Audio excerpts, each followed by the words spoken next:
everybody, so we're looking at some of the frequently asked questions that I get about listing your home or selling your home, putting it on the market. And I have to say, the first question is usually, how much money do I have to cough up to do this process? The great thing about selling your home is at the top end, really the only expense you have would be to spruce up the home or update it, do some cosmetic changes if you desire, and that's totally up to you. That's totally optional. But of course, we do recommend some things just to make sure that you're maximizing your buyer's market, okay? Now, if you don't have anything that really needs to be done to the home, you're not really looking at any expenses until you get to the point of settlement, and that's when you're receiving the payment, the agreed upon purchase amount. Now, what you are subtracting from that would be the commission for the selling agent and the buyer's agent. This is typically 3% for each agent. We do see 2.5% becoming more and more popular, but 3% I would like to say is the standard. And of course, you do have to factor in real estate tax, which is usually shared by the seller and the buyer. So these are some of the costs that you have to keep in mind. And usually you're looking at the balance on your mortgage and thinking about what you want to come out with at the end. That kind of helps you as you set your purchase price, which brings us to number 2. How do I know what to sell my home for? Glad you asked. One of the things we do is we look at comps, and pretty much comp stands for comparisons. We're looking at what's currently on the market that's very similar to your home. What is it listed at? How long has it been on the market? We're looking at those that have closed within the last 6 months. What was the listing price versus what it was actually sold for in the end? And we're also looking for things that are pending. What are some homes that look just like yours in terms of square footage, condition, location that are currently waiting to close? We're taking in all those factors, and usually we can come up with a pretty good number to help your home sell as quickly as possible. All right, moving on to number 3.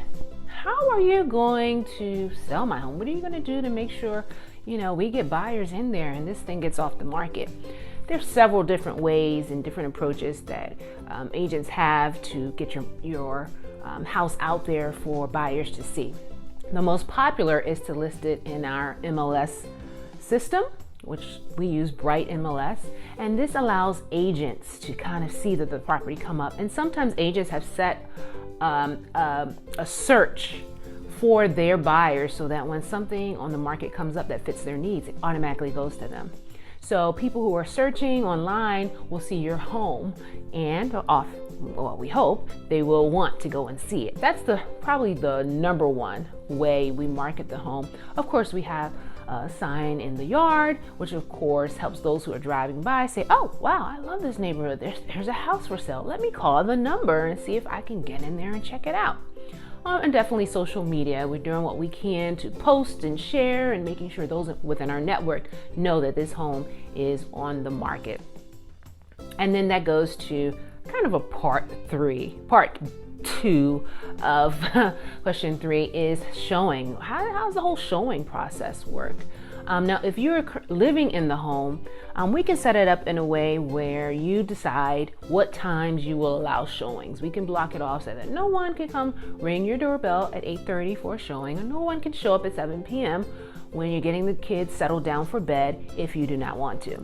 And so you get to approve what times people can come and view your home. And the way they do this is usually through a lockbox or system where they can access the key, come in with their agent, check it out, leave, and then we get feedback from the agent about how they felt about the property. Pretty smooth process, and it really works well. And then, of course, we have this question of how long is this going to take? There's really no way to give a definite answer about that. It depends on what the buyer's market looks like. Sometimes buyers are looking for exactly what you have to offer, and sometimes they're not. And sometimes it requires a little bit of a waiting game. But as an agent, our job is to make sure that we're doing everything that we can to get your property out there, highlighting everything that's important about the property, and making sure that we're holding open houses. That was the other thing I wanted to share.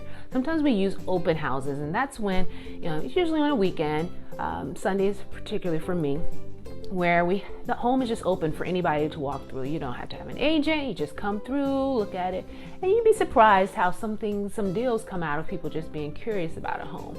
And so open houses are also great. Now, another question, I guess this will be number 4, is what do I need to do to prepare for these people coming in my home? We talked about this in another video, but you definitely want to clean up. You know, you would think you wouldn't have to say that, but I've been in some homes where it's like, are you really trying to sell this place or what? I mean, there's dust everywhere, there's trash on the floor, handprints on the walls. And you know, sometimes you don't need a whole paint job. All you need is a little magic eraser and your walls look like brand new. So you definitely want to make sure the home looks clean. You also want to make sure you've created as much space in the home as possible, removing the large furniture, making sure there's nothing impeding the areas where people will walk through the home. You want it to be as pleasant of an experience as possible for them so that they can feel comfortable as they're walking through. And you know, as much as possible, sometimes you have tenants in the home, but when we work with our clients, we like to ask them to have their tenants please leave the property. I mean, you just really can't avoid the awkwardness of walking through a home while someone's sitting on the couch watching TV, and there are times when you absolutely cannot avoid it. I'd much rather the person come through the home than not come through at all if your tenant is unable to leave. But these are just a few considerations you can do to help the showing process.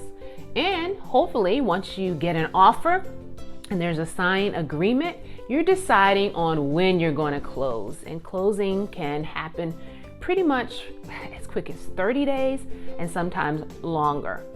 Hopefully you don't want to go past 2 months.